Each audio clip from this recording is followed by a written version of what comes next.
Shalom Tamidim, Shemot To'ar, Perek Gimel. Adjectives, Lesson 3D, Strategies for Recognizing Attributive, Predicative, and Substantival Adjectives. It can seem a bit overwhelming at first to tell the difference between the uses of adjectives. I hope that the following guidelines will help you make a little bit more sense of sentences with adjectives, giving you some concrete way to start thinking about, is this adjective attributive, predicate adjective, or functioning like a noun? First, is there a noun nearby with which the adjective agrees in gender and number? If there is not a nearby noun, for instance, you have a masculine singular adjective. If you don't have a masculine singular noun nearby that the adjective is modifying, then you probably have a substantival adjective. That is, an adjective that is functioning like a noun. Here's an example. ואת כל הישרה יבקשו. In this bit, okay, so we have the and et, a definite direct object marker. It could also be a preposition meaning with. We don't know immediately, but the definite direct object marker is much more common. So let's start with that thought. Then we have kol, all, or all of, and then an adjective, hayshara, the straight thing, feminine singular. And then we have a verb, yakeshu, they twist. Not a very common verb, you probably have to look it up. We don't have any feminine singular nouns anywhere near here. So this is probably going to be a substantival adjective. They twist all the straight things, which obviously is not a good thing for them to do. If there is a nearby noun with which the adjective agrees in gender and number, look at the word order. Which comes first, the noun or the adjective? If the adjective comes first, it will be predicative. Also, you should check to make sure that the adjective doesn't have the definite article, because predicate adjectives will never take the definite article. Here's an example. We have tov ha'etz.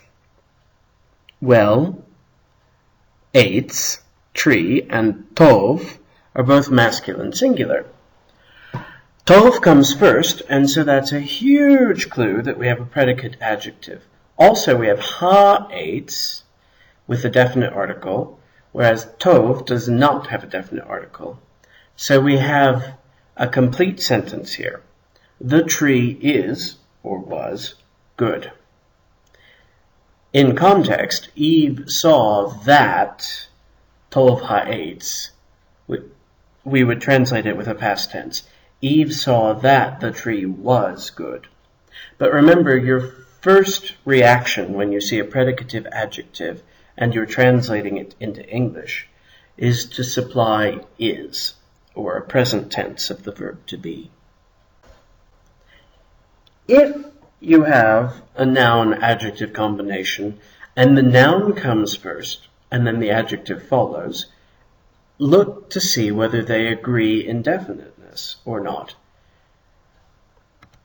If both have the definite article, or if you have a proper noun followed by an adjective with the definite article, then the adjective will be attributive. So in ha'ir ha'gdola, we have first the city, and then we have gdola, feminine singular, great, with the definite article. This is an attributive adjective. We have a noun, feminine singular, even though it doesn't have an ending. Ir is actually feminine singular. So we have a feminine singular noun with a definite article, followed by a feminine singular adjective with a definite article. This is the hallmark of an attributive adjective. Ha'ir ha'gdola, the great city.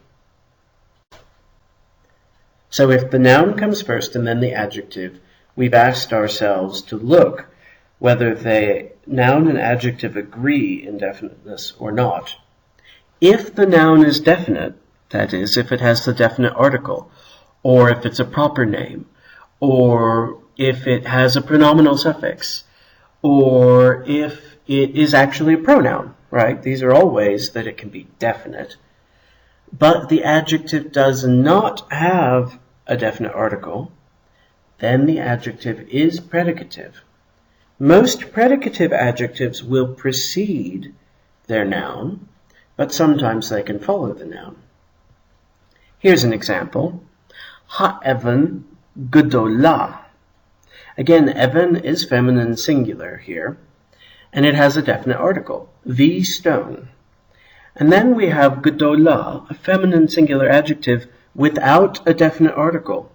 So the adjective agrees with its noun in gender and number, but not in definiteness, and therefore we have a predicative adjective, a predicate adjective that is a complete sentence.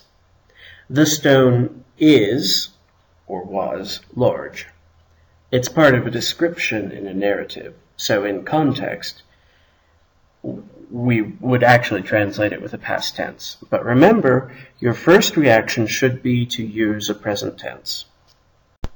If the noun comes first, and both the noun and the adjective are indefinite, you will not immediately be able to tell the difference between an attributive and a predicate adjective. You will have to look at the context. So we have to look at the context.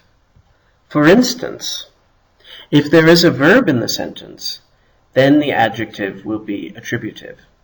In fact, my gut feeling is that most of these constructions with a noun followed by an adjective, and both of them are indefinite, most of them will probably be attributive.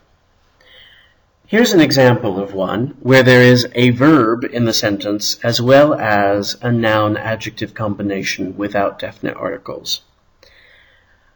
Vaya'as Avraham mishte gadol. Vaya'as means and he made, or did.